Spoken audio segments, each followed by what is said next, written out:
안녕하세요. 현직 공무원의 재미있는 이야기 공제TV의 제이입니다. 저는 실제로 모 지방자치단체에서 현재 일하고 있는 현직 공무원이고요.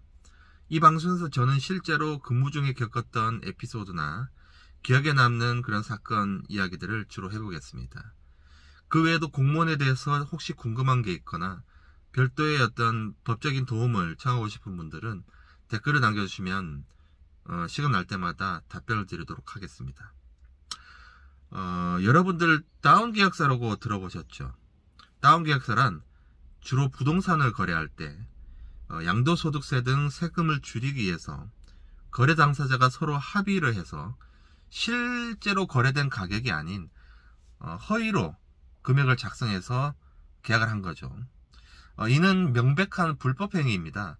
그래서 계약 당사자는 부동산 거래 신고법에 따라서 3천만 원 이하의 과태료를 부과받게 되며 그 중개계약을 수행한 공인중개사 역시 사무소 등록 취소 또는 업무정지 처분의 대상이 될 수 있으니까 조심하셔야 됩니다. 이거는 이제 부동산을 이제 사고팔고 하는 계약뿐만 아니고 우리 이제 전세 또는 월세 계약에서도 마찬가지인데요. 가끔 새 들어오는 사람의 편의를 좀 봐주기 위해서 실제 보증금보다 낮은 금액으로 계약서에 적었다가 해당 그 공인중개사가 업무정지 처분 등을 받는 경우도 있습니다. 참고로 업무정지 처분을 내릴 수 있는 사람은 시군구청장이고요. 이게 등록관청이라고 하고요. 그 등록 취소도 가능한 부분이 있습니다. 자, 이번 시간에는 금액이 서로 다른 두 장의 거래계약서를 작성했다는 사유로 시청으로부터 업무정지 6개월 처분을 받자 행정심판을 청구한 어느 공인중개사 이야기를 들려드릴까 합니다. A씨는 개업공인중개사로 2017년 12월경 다가구 주택 전세 계약을 하면서 실거래가로 작성한 계약서 외에 실거래가보다 불과 300만원 더 낮은 금액으로 계약서를 한 부 더 작성했다는 사유로 시청에서 업무정지 6개월 처분을 받자 행심의 그 처분의 취소를 구하는 행정심판을 청구를 했습니다. A씨와 시청 양측의 주장을 살피기 전에 사건의 경위에 대해서 잠깐 말씀드리면요. 이번 사건은 A씨의 중개행위로 금전적인 피해를 본 임차인 B씨가 불만을 품고 시청에 진정서를 제출하게 됩니다. 그래서 이제 시청에서는 그 사실관계를 조사하던 중에 아까와 같은 그런 위법행위를 적발했고 이에 업무정지 처분까지 이르게 된 사건입니다. 진정서의 내용을 보면 중개사 A씨는 계약서 작성 당시에 한 번도 입회하지 않았을 뿐 아니라 전셋집에 선순위 담보가 있다는 사실을 알리지 않아서 그 집이 경매로 넘어가는 바람에 본인은 상당한 금전적인 피해를 입게 되었다. 또한 A씨의 남편은 중개 과정에서 본인에게 소액 임차인 최우선 변제 제도를 권유하면서 실제 보증금 6,300만원보다 낮은 금액인 6천만원으로 한 계약서를 한 장 더 작성한 사실이 있으므로 이러한 위법행위를 진정하오니 엄정조사에 처벌해 주시기 바란다 라고 적혀 있었습니다.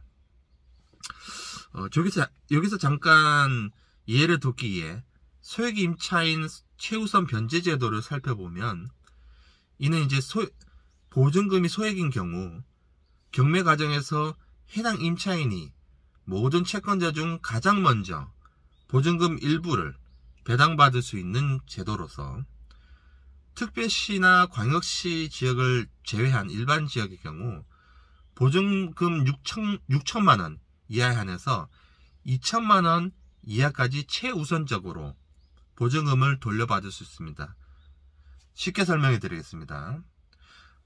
집에 막 딱지 붙이잖아요. 막 와가지고 영화에서 많이 보셨죠? 그럴 때 또 유사한 게 또 경매라는 게 있거든요. 그 경매를 하게 되면 그 낙찰을 받게 됩니다. 그럼 낙찰 받으면요, 그 낙찰자가 뭐 그 집에, 그 부동산에 붙어 있는 그런 채권자들 있잖아요.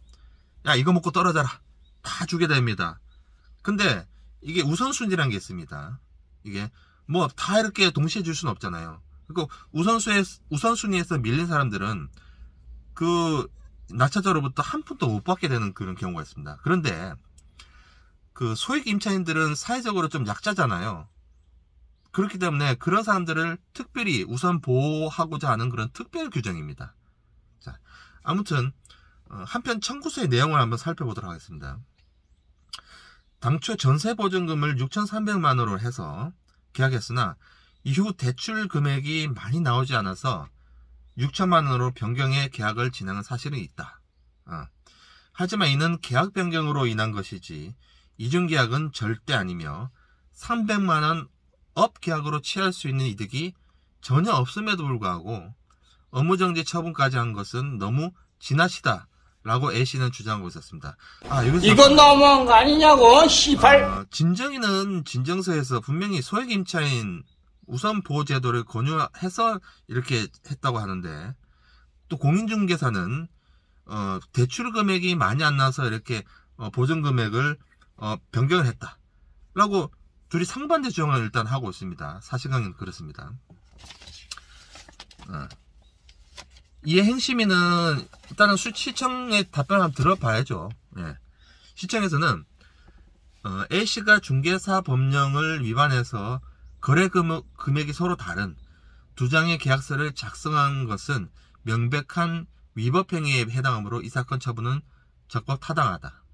시청으로서는 이제 이러한 위법행위에 대해서 등록 취소까지 할 수 있음에도 불구하고 그보다 더 가벼운 업무정지 처분을 했기 때문에 이 처분이 너무 지나치다라는 A씨의 주장은 이유 없다라고 답변하게 됩니다. 행심위는 관계법령 및 그 판례 등을 종합적으로 검토한 결과 다음과 같은 결론에 이르게 됩니다.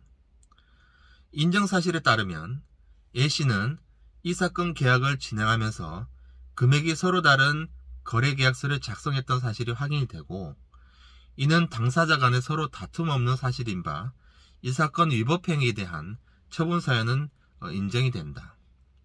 다만 처분사유가 인정된다 하더라도 재량행위인 업무정지 처분에 있어 재량권을 일탈 남용해서는 안 되므로 이에 대해서 살펴보면 관계법령상 등록관청은 위반행위의 동기, 결과 및 횟수 등을 참작해 업무정지 기간의 2분의 1 범위에서 이를 감경할 수 있으나 시청에서 자체적으로 마련한 처분 감경 기준에 따르면 진정민원이 접수된 경우 원칙적으로 그 감경 대상에서 제외하고 있는 점, 등록관청인 시청으로서는 등록 취소 처분까지도 가능하나 그보다 경미한 업무정지 처분을 내렸던 점, 위와 같던 위법행위를 용인한다면 성실하게 영업하고 있는 다른 공인중개사들과의 처분에 대한 형평성이 저해될 뿐만 아니라 법령 준수를 통한 부동산 거래질서